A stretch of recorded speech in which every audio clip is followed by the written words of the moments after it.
Kannada beauty Rashmika టాలీవుడ్లో star హీరోయిన్గా ఎదిగింది. వరుస పెట్టి స్టార్ హీరోల సినిమాల్లో ఛాన్స్లు దక్కించుకుంటూ బిజీ హీరోయిన్గా మారిపోయింది. గత ఏడాది సరిలేరు నీకెవరు, భీష్మ సినిమాలతో హిట్ సినిమాలు తన ఖాతాలో వేసుకుంది. ఇప్పుడు బాలీవుడ్లో కూడా ఎంట్రీ ఇస్తోంది ఈ బ్యూటీ. సిద్ధార్థ్ మల్హోత్రా నటిస్తున్న మిషన్ మజ్ను సినిమాలో రష్మికను హీరోయిన్గా ఎన్నుకున్నారు. సినిమా అవకాశాలు పెరగడంతో ఆమె ఆదాయం కూడా బాగా పెరిగింది. తాజాగా ఖరీదైన రేంజ్ రోవర్ కార్ని కొనుగోలు చేసింది రష్మిక.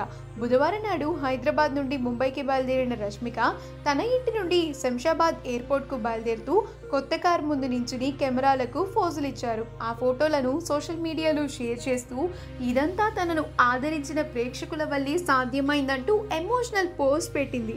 అయితే రష్మిక కార్ కొన్నానని చెప్పిన ఆ పోస్ట్ సోషల్ మీడియాలో తెగ వైరల్ అయింది.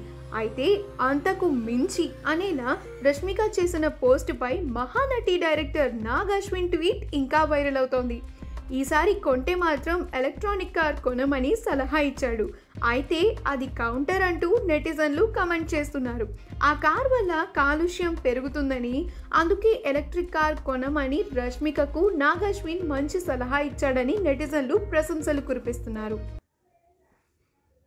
ఈ వీడియో కనుక మీకు నచ్చినట్లయితే మీ అభిప్రాయాన్ని కామెంట్స్ ద్వారా మాకు తెలియజేయండి. మా ఛానల్ని సబ్స్క్రైబ్ చేయడం మర్చిపోకండి.